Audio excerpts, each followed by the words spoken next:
why does God ignore to him those who lose an arm, those who lose a leg? We see healings, Shermer says, in cancer. We see healings in all kind of medical things, but he seems to ignore those who lose a limb. And he asked D'Souza why. He didn't seem to get an answer or a good response that he was found compelling. Do you have an answer for Mr. Shermer?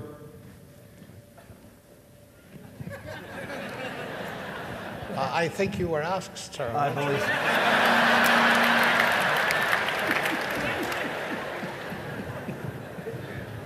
I'm not feeling too well.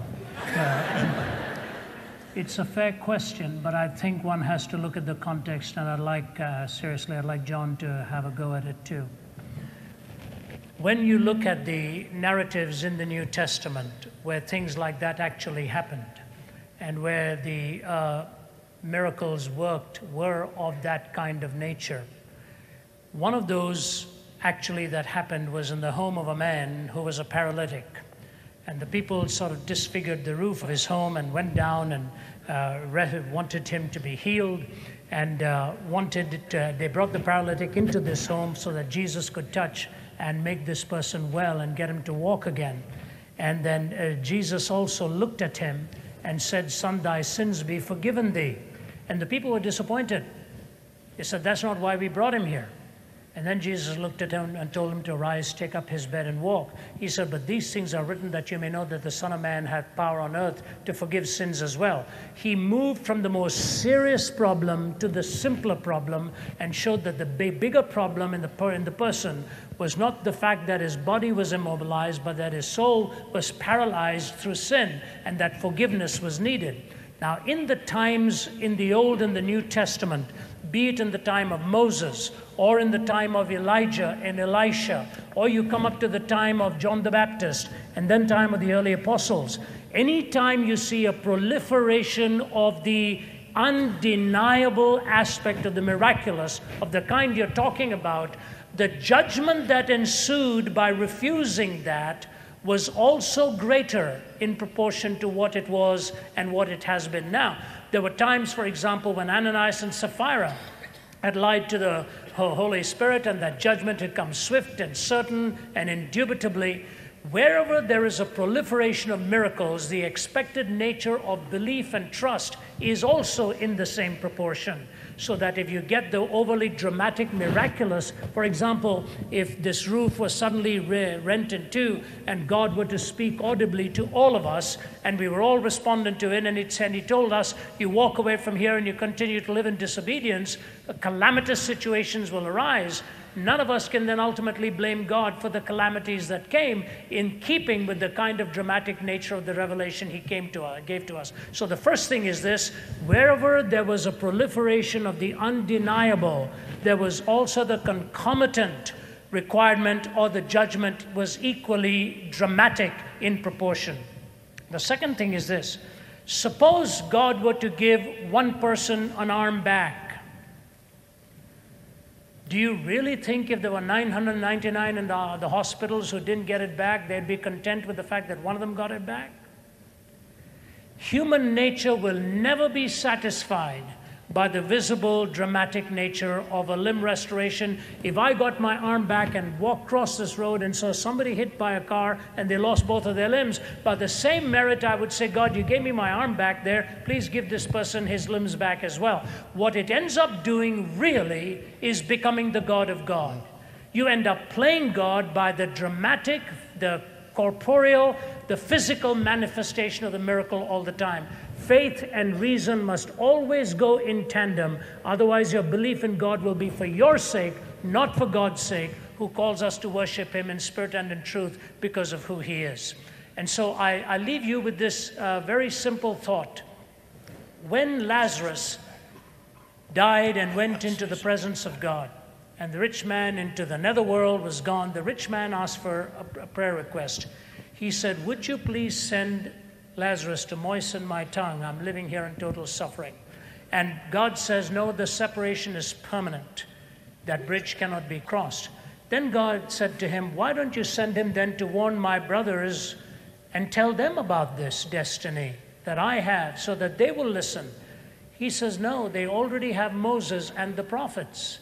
And the rich man says, yeah, but if somebody rises from the dead and goes and warns them, maybe then they will believe rather than Moses and the prophets. God said, if they do not believe in Moses and the prophets and what I have said there, neither will they believe if somebody actually rises from the dead. And the miracles that Jesus did in that time of his incarnation, there were many who still rejected and did not believe. I think it is overvaluing the physical nature of the miracle and devaluating the nature of your relationship with God. And I think faith and reason will always go hand in hand. The greatest cure is always of the heart. The physical cure, we will never have enough. We will always want more and more and more.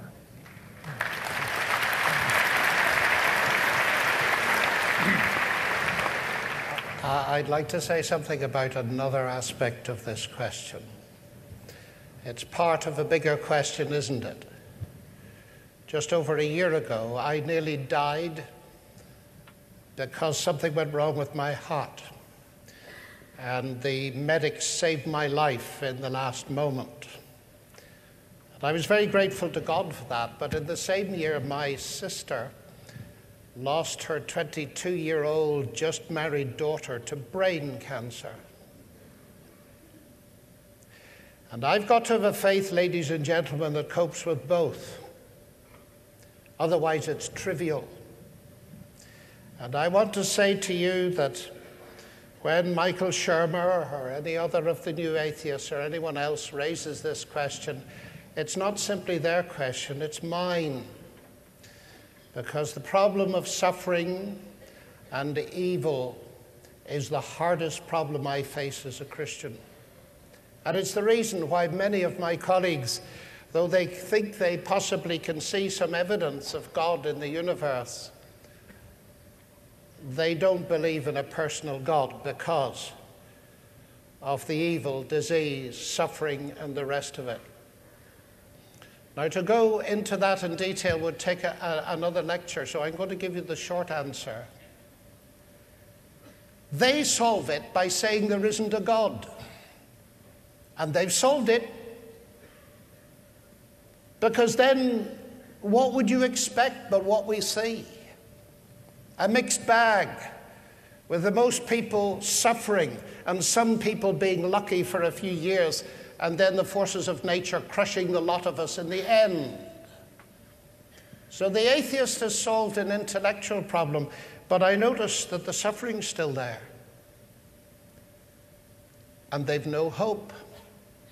They have no problem. I have the problem because I still believe in God. But I tell you something else, I've got hope. I remember once, it's happened several times, talking to people who told me that this was the reason they didn't believe in God. I said, okay, there's no God then. That's just the way it is. And they looked at me very strangely and said, but you still believe in God? I said, yes, I do. And they said, why? And I said, well, if you remove God from the equation, you've removed all hope. But because I believe in God, I've got hope. And I said, I want to tell you something more. You know, I believe that Jesus is God. Yes. He died on a cross. If that is God on a cross, what is it saying to us? Surely it's saying at least this, that if that is God, it means that he has not remained distant from the problem of human suffering, but has himself become part of it. And that is what gives me a window of hope. What has the atheist got to say to the armless person? What has the atheist got to say to the young woman who's going to die of cancer? Nothing. But the Christian can come alongside with all sympathy as Jesus did and weep at what sin has done to our world and death. But tell them that death is not the end.